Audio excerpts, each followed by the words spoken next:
Car एक बार फिर से स्वागत है आपके अपने YouTube चैनल देव जी के ट्रिक्स में। तो दोस्तों हम यहाँ पर डेली की तरह जो कि ग्रामीण परिवेश का टेस्ट लगाने वाले हैं, ठीक है ना। और ऐसे ही धीरे धीरे हम लोग डेली का डेली यहाँ पर ग्रामीण परिवेश को बहुत ही मजबूत आपकी बना देंगे, ठीक है। तो चलिए स्टार्ट करते हैं। गुड इवनिंग सभी को, गुड इवनिंग दोस्तों। अगर आप अभी तक हमारे ऐप से नहीं जुड़े हैं तो हमारे ऐप से जुड़ सकते हैं। हमारा ऐप है देव जी के ट्रिक्स, जहां पर आपको ग्रामीण परिवेश की सबसे बेहतरीन पीडीएफ आपको मिलेगी। यहाँ पर क्या पढ़ना है क्या नहीं पढ़ना है वही चीज़ को भी यहाँ पर देखो हाईलाइट कर दिया है कि कृषि वर्ष 1 जुलाई से प्रारंभ होकर 30 जून तक चलता है। मतलब जो एग्जाम में प्रश्न पूछे गए उनको भी हाईलाइट कर दिया है, और बनने वाले जो भी प्रश्न आपके हैं वो भी हमने हाईलाइट कर दिया है। एक बार अगर आप पीडीएफ पढ़ लेंगे तो आप कहेंगे कि जितनी भी पीडीएफ सर के पास हैं सभी पीडीएफ हम परचेज कर लेंगे। सबसे कम दामों में आपको पीडीएफ दे रहे हैं, सबसे जोरदार आपका कंटेंट भी है। हर एक चीज़ आप लोग आसानी से इसे समझ सकते हैं। अगर आप किसी किताब को पढ़ने में आपको दिक्कत होती है, कोई किताब आपके पास है और आप नहीं समझ पा रहे हैं कि कितना पढ़ें कितना ना पढ़ें, या किसी का कोर्स लिया और आप समझ रहे हैं कि कितना पढ़ें कितना ना पढ़ें, तो आप हमारे इस पीडीएफ को आप परचेज कर लीजिए। और इस पीडीएफ में आपको बहुत कुछ दिया जा रहा है। देख सकते हैं कि मात्र 99 रुपये में यहाँ पर कंप्लीट थ्योरी आपको दी जा रही है। साथ में यहाँ पर योजनाएं भी इसी में आपको मिल जाएंगी।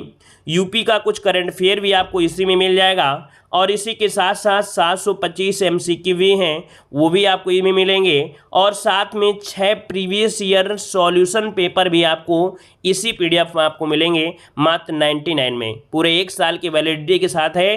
तो आप लोग हमारे ऐप से जुड़ सकते हैं, और जो लोग यूपी जी के यहाँ पर पढ़ना चाहते हैं तो यूपी जी के भी पढ़ सकते हैं। इसमें भी यहाँ पर बेहतरीन आपकी यहाँ पर थ्योरी है उसको भी हाईलाइट किए, और साथ में आपके ऑब्जेक्टिव क्वेश्चन भी इसमें रखे गए हैं। तो आप लोग हमारे ऐप से जरूर जुड़िएगा।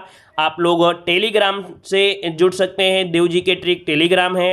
देव जी के ट्रिक हमारा ऐप भी है, तो प्ले स्टोर से आप लोग डाउनलोड कर सकते हैं, या लिंक से आपको क्लिक करके भी जुड़ सकते हैं। यहाँ पर देखो दिया गया है कि देखो थोड़ा स्पीड में रहेंगे। देखो दिया गया है भारतीय खाद्य निगम की स्थापना किस वर्ष किया गया। वन का ऑप्शन क्या हो जाएगा, तो वन का ऑप्शन बनेगा यहाँ पर देखिए यहाँ पर 1965 में की गई थी, है ना। ऑप्शन क्या हो जाएगा यहाँ पर आपका ए नंबर है, राइट हो जाएगा। चलिए आगे बढ़ते हैं। क्वेश्चन आपसे देखिए कि भारतीय खाद्य निगम अर्थात एफसीआई की स्थापना तीसरी पंचवर्षीय योजना के दौरान 14 जनवरी 1965 को किया गया था।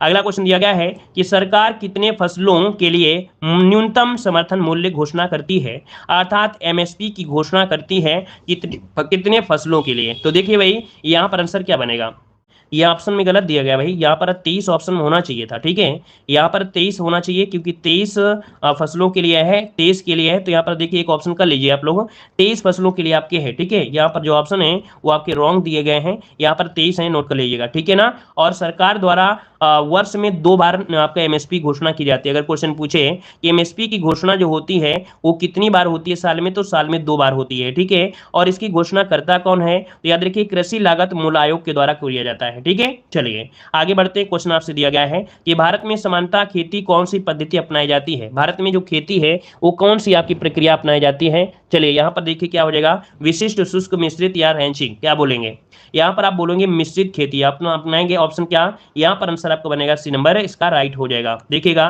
कि भारत में समानता मिश्रित खेती की जाती है जब किसी खेती में 2 या 2 से अधिक फसलें बिना किसी पंक्ति विन्यास या अनुपात के साथ उगाई जाती हैं तो उसे मिश्रित खेती कह जाते हैं, ठीक है। आगे बढ़ते हैं। क्वेश्चन आपसे अगला पूछा गया है, भारत में जूट का सर्वाधिक क्षेत्रफल जो आपका है वो कहां पर है। चलिए बताइए क्या हो जाएगा। चलिए यहाँ पर देखिए आपसे दिया गया है क्या कि भारत में जूट का सर्वाधिक क्षेत्र जो है वो आपका कौन सा है। यहाँ पर 4 का ऑप्शन क्या हो जाएगा, 4 का ऑप्शन भी हो जाएगा आपका पश्चिम बंगाल, बी नंबर है, पश्चिम बंगाल इसका ऑप्शन बनेगा आपका, बी नंबर है, राइट हो जाएगा। देखिए एक बहुत ही महत्वपूर्ण क्वेश्चन है कि भारत का जूट उत्पादन में विश्व में प्रथम स्थान है, इसके बाद बांग्लादेश एवं चीन का है, जबकि भारत में पश्चिम बंगाल 60% इसके प्रथम उत्पादन के साथ क्रमशः बिहार और उड़ीसा का आता है। मतलब कह सकते हैं नंबर 1 पश्चिम बंगाल है, इसके बाद आपका दूसरा नंबर बिहार है, तीसरा आपका उड़ीसा आता है, ठीक है। आगे बढ़ते हैं। क्वेश्चन आपसे दिया गया है, कह रहे सावो पालो किस उत्पादन के लिए विश्व प्रसिद्ध है। ये बताइएगा जो आपका दिया गया है सावो पालो, है ना, इसमें से किस उत्पादन के लिए जाना जाता है। सावो पालो पूछा गया है, ये एक कहवा उत्पादन के लिए है जो कि दक्षिण अमेरिका में ब्राजील में पाया जाता है। कहवा की खेती होती है, कहवा की मंडी को कहा जाता है साओ पालो। ये आपका है कहवा, जो कि ऑप्शन में आपका ए नंबर है इसका राइट हो जाएगा। और अच्छा क्वेश्चन नोट करिएगा, साओ पालो ब्राजील की को कहवा की मंडी कहा जाता है। कहवा इथोपियाई मूल का पौधा है, याद रखिए कैसा है, इथोपियाई मूल का पौधा है। विश्व में ब्राजील का कहवा के उत्पादन में प्रथम स्थान है, जबकि भारत में कर्नाटक का कहवा में प्रथम स्थान है। ठीक है, अगर भारत में पूछे तो आपको यहाँ पर कर्नाटक बताना है। आगे बढ़ते, क्वेश्चन आपसे अगला है, निर्मल ग्राम योजना का संबंध किससे है? चलिए यहाँ पर बताइए, निर्मल ग्राम का जो संबंध है वो आपके किससे है? चलिए भाई सभी लोग यार, सभी लोग वीडियो को लाइक जरूर करिएगा, जितने लोग जुड़े हैं। बाद में जुड़ते हैं या ऑफलाइन देखते हैं तो भाई ऑफलाइन भी आप लोग वीडियो जरूर यहाँ पर देखा करें, ठीक है ना। और देखो, निर्मल ग्राम योजना का संबंध किससे है? 6 का ऑप्शन बताइए क्या हो जाएगा। इसको हमने कई बार आपको समझाया भी है, पढ़ाया भी है और क्वेश्चन बताया है कि इस क्वेश्चन को रट लीजिए, क्योंकि यहाँ से संभावित क्वेश्चन आपका है। निर्मल ग्राम योजना का जो संबंध है वो आपकी है किसे? ठोस एवं अर्ध ठोस कचरे मल मूत्र के स्वच्छ निस्तारण से। इसका ऑप्शन बनेगा ए नंबर, इसका राइट हो जाएगा। अब देख सकते हैं इसकी शुरुआत की गई थी 2003 में और इस योजना का संबंध ठोस और अर्ध ठोस कचरे से है। इस योजना का उद्देश्य है ग्रामीण क्षेत्रों में खुले में शौच से मुक्ति दिलाना, मैला ढोने की प्रथा को खत्म करना। हाल ही में तेलंगाना भारत का पहला शौच मुक्त गांव आपका बन गया, राज्य बन गया है। ठीक है, क्लियर हुआ है। चलिए आगे बढ़ते हैं, क्वेश्चन आपसे अगला पूछा गया है, यहाँ पर देखो दिया गया है, स्वच्छ भारत अभियान का शुभंकर क्या है? चलिए इस क्वेश्चन का जवाब दीजिएगा। चलिए बहुत बहुत धन्यवाद सभी लोगों को लाइक करने के लिए, है ना। जो लोग समझते हैं कि नहीं सर हमारे साथ मेहनत कर रहे हैं तो भाई आप लोग लाइक शेयर जरूर कर दीजिए करें, ठीक है। देखो दिया गया स्वच्छ भारत अभियान का शुभंकर क्या है? यहाँ पर आंसर क्या हो जाएगा? सिर पर मैला ढोती महिला, ऐसा तो नहीं भाई। यहाँ पर हो जाएगा क्या? यहाँ पर चश्मा हो जाएगा। ऑप्शन में आपका डी नंबर है। यहाँ पर आपका इस प्रकार से देखो दिया गया है, स्वच्छ भारत का अभियान है शुभंकर, इस प्रकार से है। स्लोगन क्या है? तो एक कदम स्वच्छता की ओर, इसका स्लोगन है, अर्थात जो आपकी टैगलाइन है। इस योजना की शुरुआत हुई थी 2 अक्टूबर 2014 को प्रारंभ किया गया था। हाल ही में राष्ट्रीय स्वच्छ गंगा मिशन का शुभंकर चाचा चौधरी को चुना गया है। ठीक है, अगर क्वेश्चन पूछे कि आपके राष्ट्रीय स्वच्छ गंगा मिशन का शुभंकर किसे है, तो चाचा चौधरी को चुना गया है। आगे बढ़ते, क्वेश्चन आपसे दिया गया है, सूची फर्स्ट को सूची सेकंड से सुमेलित करना है। यहां पर देखिए आपके यूपी जीके से दिया गया है, कह रहा आपसे अप्रैल पार्क। अप्रैल पार्क कहां पर है? हमने आपको बताया है अप्रैल पार्क आपकी कानपुर में है। कहां पर है भाई? कानपुर में, इसका 3 हो जाएगा। अगर बात करें बायोटेक्नोलॉजी पार्क आपके लखनऊ में है तो इसका लखनऊ, इसका 4 हो जाएगा। एग्रो प्रोसेसिंग जोन जो आपके सहारनपुर में है तो इसका 2 हो जाएगा। लेदर टेक्नोलॉजी आपकी उन्नाव में है तो इसका 1 हो जाएगा। इसका हिसाब से बनेगा 3 4 2 1, 3 4 2 1, 3 4 2 1, जो कि ऑप्शन ए नंबर इसका राइट हो जाएगा और इसका स्क्रीनशॉट ले भी सकते हैं। आगे बढ़ते हैं, क्वेश्चन दिया गया है कि काम के बदले अनाज योजना और संपूर्ण ग्रामीण रोजगार योजना का विलय कौन सी योजना शुरू की गई है? मतलब यहां पर कह सकते हैं कि काम के बदले अनाज योजना और संपूर्ण ग्रामीण योजना का विलय कौन सी योजना शुरू की गई है? इनको मिलाकर कौन सी योजना बना दी गई है?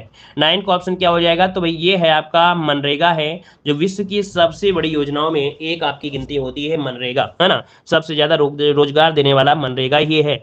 आगे बढ़ते, क्वेश्चन दिया है कि क्यूरिंग की क्रिया किस फसल में संपन्न की जाती है? क्यूरिंग की क्रिया किस फसल के लिए होती है? तो देख लीजिए, क्यूरिंग की क्रिया होती है तंबाकू में। अब है क्या, समझ लीजिएगा कि क्यूरिंग की क्रिया तंबाकू फसल में संपन्न की जाती है। तंबाकू की पत्तियों को सुखाने की प्रक्रिया को रचाई, अर्थात यहां पर इसे क्यूरिंग कहते हैं या इसे रचाई भी कहते हैं। विश्व में तंबाकू का सबसे बड़ा उत्पादक उपभोक्ता और चीन है, मतलब कह सकते हैं उत्पादन भी होता है चीन में और उपभोग भी करते हैं लोग। आगे बढ़ते हैं, क्वेश्चन दिया गया है कि भारत का प्रथम जैविक राज्य की उपाधि किसे प्रदान की गई है? भारत का प्रथम जैविक राज्य की उपाधि किसे प्रदान की गई है? 11 नंबर में ऑप्शन क्या हो जाएगा? तो ये है आपका सिक्किम बन जाएगा। क्या हो जाएगा भाई? सिक्किम, इसका ऑप्शन हो जाएगा क्या? यहाँ पर नंबर सिक्किम हो जाएगा, ठीक है। और इसकी स्थापना 2016 में आपकी, मतलब इसे 16 में घोषित किया गया था। याद रखिए, भारत का प्रथम जैविक राज्य जनवरी 2016 में सिक्किम को घोषित किया गया। आगे बढ़ते, क्वेश्चन दिया गया है कि भारत में अवनालिका अपर्दन से सर्वाधिक प्रभावित कौन सा है? तो अवनालिका अपर्दन, अभी हमने बताया था कि अवनालिका अपर्दन से सर्वाधिक प्रभावित जो है वो है आपका मालवा का पठार है। यहाँ पर ऑप्शन बनेगा कौन सा? सी नंबर है, राइट हो जाएगा, मालवा का पठार हो जाएगा। नागपुर तो देखो आप ही बताइए, अगर मान ले कि इस प्रकार से, अगर थोड़ा सा इस प्रकार से बनाते हैं और यहाँ पर आपका ये आपका उत्तर प्रदेश है, तो आप ही बताइए कि यहाँ पर नदी अवनालिका होता है कहाँ पर? जो आपकी इटावा एरिया है, और उसके नीचे जाएंगे तो मालवा की मिलेगा। नागपुर तो यहाँ पर पठार मिलता है, मेघालय पठार यहाँ मिलता है, बुंदेलखंड यहाँ पर मिलेगा, तो ऑप्शन क्या बनेगा? यही तो होगा ना, इसी नंबर मालवा हो जाएगा। आगे बढ़ते, क्वेश्चन दिया गया है कि गोबर गैस में प्रमुख दहनशीलता गैस मीथेन लगभग कितना प्रतिशत पाया जाता है? गोबर गैस में प्रमुख दहनशीलता गैस मीथेन लगभग कितना प्रतिशत है? 13 का ऑप्शन क्या बनेगा? तो देखिए भाई 13 का अगर बात करते हैं, आपका जवाब इनमें से बनेगा यहाँ पर 50 से 60%, ऑप्शन डी हो जाएगा 50 से 60%, इसका ऑप्शन डी नंबर राइट हो जाएगा। वहीं पर कार्बन डाइऑक्साइड जो होती है आपकी 35 से 40%, और अल्प मात्रा में वाष्प भी पाई जाती है। बिना वाष्प की तो कोई चीज होती ही नहीं है, वाष्प होती है सब चीज में। अगला है कि ग्रीन कार्ड योजना का संबंध किससे है? ग्रीन कार्ड योजना का जो संबंध है वो किससे है? 14 का ऑप्शन दीजिएगा। 14 का ऑप्शन क्या हो जाएगा? तो 14 का ऑप्शन बनेगा आपका बी नंबर परिवार नियोजन, इसका ऑप्शन बी हो जाएगा परिवार नियोजन हो जाएगा। ठीक है, और देख सकते हैं कि ग्रीन कार्ड का संबंध परिवार नियोजन से, परिवार नियोजन का क्रम चौथी पंचवर्षीय योजना में चलाया गया था 1969 और 74 के दौरान।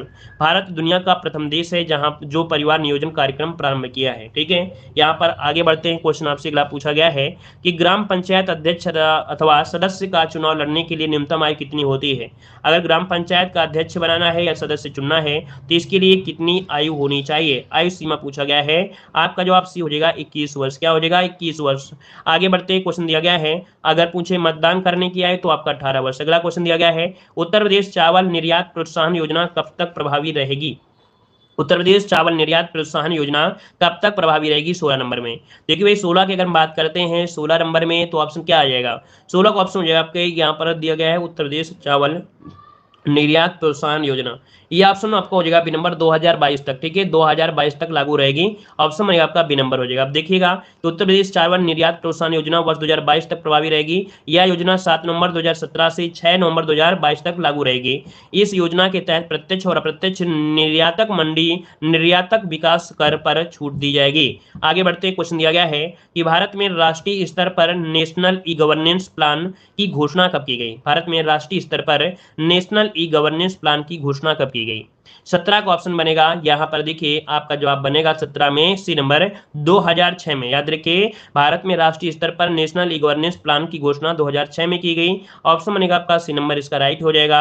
अगला क्वेश्चन दिया गया है कि अंतरिम, क्या दिया गया है आपसे? अंतरिम सरकार मंत्रिमंडल में कृषि एवं खाद्य मंत्री कौन थे? अंतरिम सरकार में जो मंत्रिमंडल बनी थी उसमें कृषि और खाद्य मंत्री इनमें से कौन थे? कृषि और खाद्य मंत्री की बात करें तो आपका जवाब क्या देना है? ये है आपके डॉक्टर राजेंद्र प्रसाद है जो कि खाद्य मंत्री थे। ऑप्शन ए नंबर आपका राइट हो जाएगा।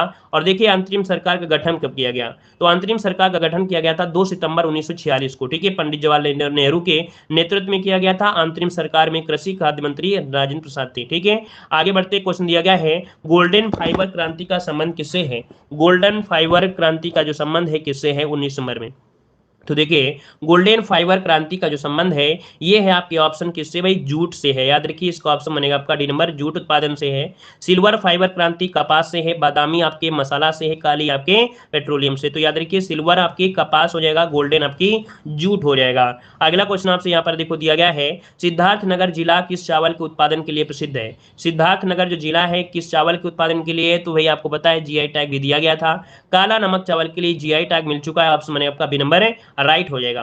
देख सकते हो उत्तर प्रदेश का सिद्धार्थनगर जिला काला नमक उत्पादन करता है चावल, और इसके पूर्वांचल के 11 जिलों में उत्पादित किया जाता है। इस उत्पाद को जीआई टैग प्राप्त है। काला नमक चावल सिद्धार्थनगर, गोरखपुर, महाराजगंज, बस्ती, संत कबीरनगर और एक जिला एक उत्पाद भी घोषित कर दिया गया है। आगे बढ़ते हैं, क्वेश्चन दिया गया है कि हरित क्रांति का लाभकारी वरदान किन विशेष फसलों के लिए है? हरित क्रांति से क्वेश्चन आपका आना ही आना है। याद रखिएगा हरित क्रांति तो आना ही आना है, ठीक है ना, और आपकी एक ग्राम पंचायत से भी आना है। तो देख सकते हैं हरित क्रांति का जो लाभ मिला था वो गेहूं और चावल के लिए। ऑप्शन क्या बनेगा? सी नंबर है, राइट हो जाएगा। सी नंबर है, राइट हो जाएगा। भारत में हरित क्रांति का जनक डॉक्टर एम स्वामीनाथन को कहा जाता है। आगे बढ़ते हैं, क्वेश्चन दिया गया है, गांव की जमीन के नक्शे क्या कहा जाता है? गांव की जमीन का जो नक्शा है उसे क्या कहते हैं? तो गांव की जमीन का जो नक्शा है उसे कहते हैं क्या? सजरा कहते हैं, जो कि ऑप्शन देखिए बी नंबर सजरा इसका आंसर है, राइट हो जाएगा। ठीक है भाई, और आगे बढ़ते क्वेश्चन दिया गया है, कह रहा है उत्तर प्रदेश का परीक्षा बांध किस नदी पर अवस्थित है? चलिए उत्तर प्रदेश का परीक्षा बांध किस नदी पर है? 23 का ऑप्शन क्या बनेगा? 23 की अगर हम बात करते हैं परीक्षा बांध आपकी यूपी जीके हमने पढ़ाया है, आपकी बेतवा नदी पर है। ऑप्शन बनेगा आपका ए नंबर, राइट हो जाएगा। और यहाँ पर देखिए झांसी में स्थित है। अगला क्वेश्चन दिया गया है, उत्तर प्रदेश में वन को राज्य की संपत्ति किस वर्ष घोषित किया गया? उत्तर प्रदेश में वन को राज्य की संपत्ति जो घोषित किया गया ये कब घोषित किया गया? देखिए 24 की अगर बात करते हैं तो आपका जवाब इनमें से क्या हो जाएगा? राजकीय संपत्ति घोषित किया गया था आपके 1935-36 में घोषित किया गया था। इसका ऑप्शन डी नंबर इसका लगभग सभी का जवाब सही है। अगला क्वेश्चन जवाब दीजिएगा कि जनगणना 2011 के अनुसार राज्य में 10 लाख ही नगरों की संख्या, 10 लाख अर्थात कौन सा नगर है जहां पर 10 लाख से यहाँ पर जनसंख्या ज्यादा है? तो आपका ऑप्शन हो जाएगा आपका कौन सा भी? यहाँ पर सी नंबर 7 हो जाएंगे। 10 नहीं है 7 है, 10 नहीं है 7 है, याद रखिए। ये 2011 जनगणना पूछा है, ठीक है, 2011 की जनगणना पूछा है। अब इनमें से देख सकते हैं वर्तमान में पूछे तो आपको 10 देना है, ठीक है, वर्तमान में पूछे तब आपको 10 देना है, लेकिन जब जनगणना 2011 देता है तब आपको 7 ही देना है। अब इनमें से देखिए गाजियाबाद, प्रयागराज, लखनऊ, कानपुर, वाराणसी, आगरा, अलीगढ़, मेरठ, बरेली और मुरादाबाद ये हो जाएंगे। तो इस प्रकार से ऑप्शन क्या हो गया? वर्तमान में नहीं, आपके 2011 के अनुसार सी हो जाएगा। अगला यहाँ पर देखिए कुछ पॉइंट आपको दिया गया है, क्या शिशु जनसंख्या से रिलेटेड आपका ये पॉइंट आज लिया गया है कि 0 से 6 वर्ष आयु की कुल जनसंख्या का प्रतिशत कितना है? तो 15.41 है ना। मतलब यहाँ पर देख सकते हैं इतनी जनसंख्या आपकी किसकी? शिशु जनसंख्या है। अब सर्वाधिक शिशु जनसंख्या वाले जिले में प्रयागराज पहले स्थान पर, इसे इलाहाबाद कहते हैं, फिर मुरादाबाद, फिर गाजियाबाद। अगला है न्यूनतम शिशु जनसंख्या वाले, तो आपका महोबा, चित्रकूट और हमीरपुर। 0 से 6 वर्ष आयु की जो आपके सर्वाधिक प्रतिशत मिलता है वो बहराइच में मिलता है। 0 से 6 वर्ष की आयु का सबसे कम प्रतिशत आपके कानपुर नगर में मिलता है। और देश में सर्वाधिक बाल जनसंख्या जो कि ग्रामीण और शहरी मिलाकर ये आपका जो है उत्तर प्रदेश है। मतलब देश में सर्वाधिक बाल जनसंख्या आपके उत्तर प्रदेश में है। सबसे कम बाल जनसंख्या चाहे ग्रामीण हो शहरी मिलाकर यहाँ पर लक्षद्वीप में आपकी सबसे कम है।